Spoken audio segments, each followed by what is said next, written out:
दोस्तों, हमारी आज की कहानी का शीर्षक है खरगोश की चतुराई। एक बार की बात है, किसी घने जंगल में एक बहुत बड़ा शेर रहता था। वह रोज शिकार पर निकलता और एक ही नहीं, दो नहीं, कई कई जानवरों का काम तमाम कर देता था। जंगल के जानवर डरने लगे कि अगर शेर इसी तरह शिकार करता रहा तो एक दिन ऐसा आएगा कि जंगल में कोई भी जानवर नहीं बचेगा। सारे जंगल में सनसनी फैल गई। शेर को रोकने के लिए कोई ना कोई उपाय करना जरूरी था। एक दिन जंगल के सारे जानवर इकट्ठा हुए और इस प्रश्न पर विचार करने लगे। अंत में उन्होंने तय किया कि वे सब शेर के पास जाकर उनसे इस बारे में बात करें। दूसरे दिन एक दल शेर के पास पहुंच गया। उनके अपनी आती हुई देख शेर घबरा गया और उनसे गरज कर पूछा, क्या बात है, तुम सब यहाँ क्यों आ रहे हो? जानवर दल के नेता ने कहा, महाराज, हम आपके पास निवेदन करने आए हैं। आप राजा हैं और हम आपकी प्रजा। जब आप शिकार करने निकलते हैं तो बहुत जानवर मार डालते हैं। आप सबको खा भी नहीं पाते।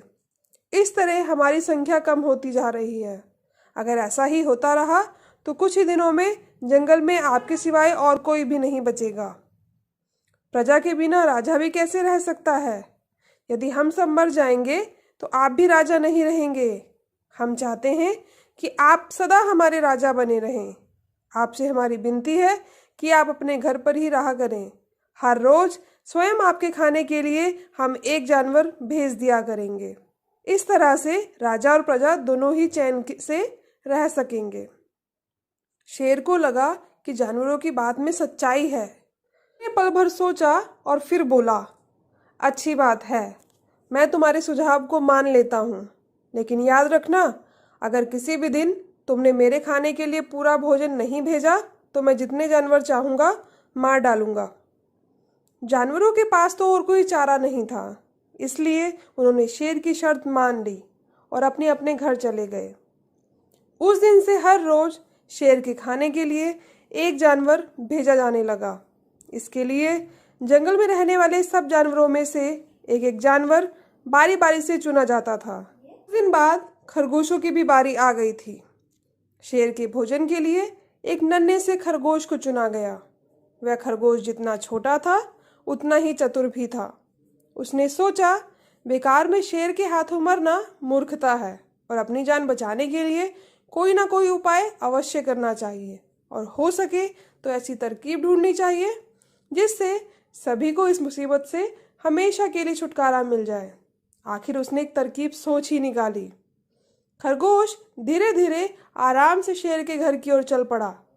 जब वह शेर के पास पहुंचा तो बहुत देर हो चुकी थी। भूख के मारे शेर का बुरा हाल हो रहा था। जब उसने सिर्फ एक छोटे से खरगोश को अपनी ओर आते हुए देखा तो गुस्से से बौखला उठा और गरज कर बोला, किसने तुम्हें भेजा है? एक तो पिद्दी जैसी दिखती हो, दूसरा इतनी देर से आ रही हो। जिन बेवकूफ़ों ने तुम्हें भेजा है मैं उन सबको ठीक करूंगा। एक एक का काम तमाम ना किया तो मेरा नाम भी शेर नहीं।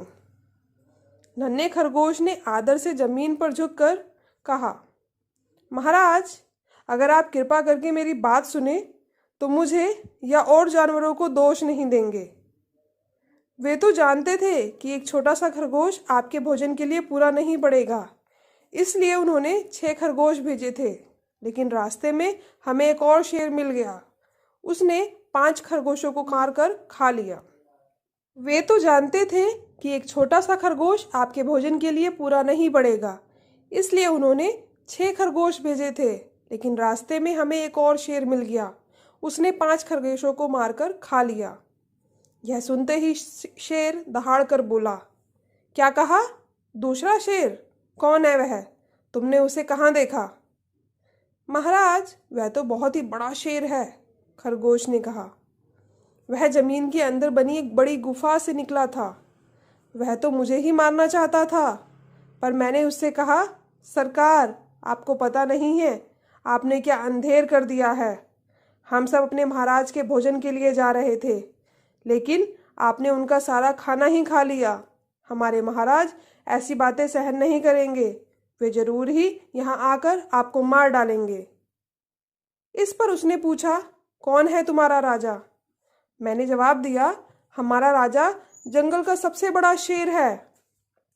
महाराज, मेरा ऐसे कहते ही वह गुस्से से लाल पीला होकर बोला, बेवकूफ, इस जंगल का राजा सिर्फ मैं ही हूँ। यहाँ सब जानवर मेरी प्रजा हैं।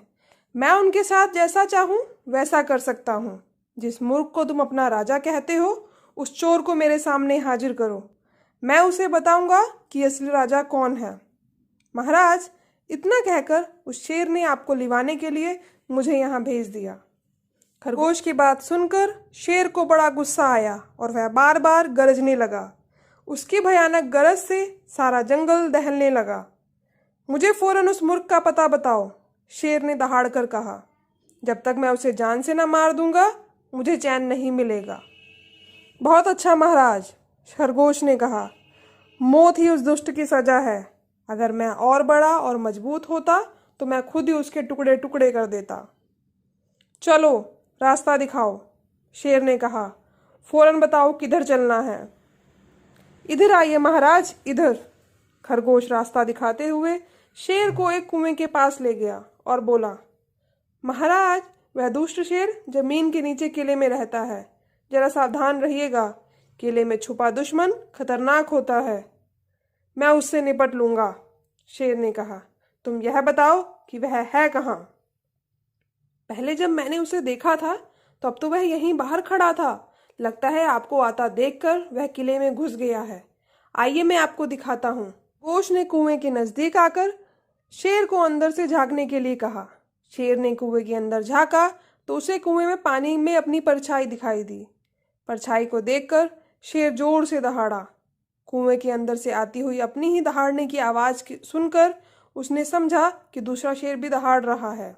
दुश्मन को तुरंत मार डालने के इरादे से वह फौरन से कुएं में कूद पड़ा।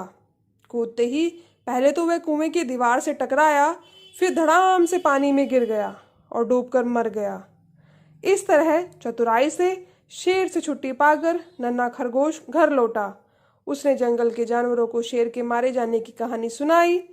दुश्मन के मारे जाने की खबर से सारे जंगल में खुशी फैल गई।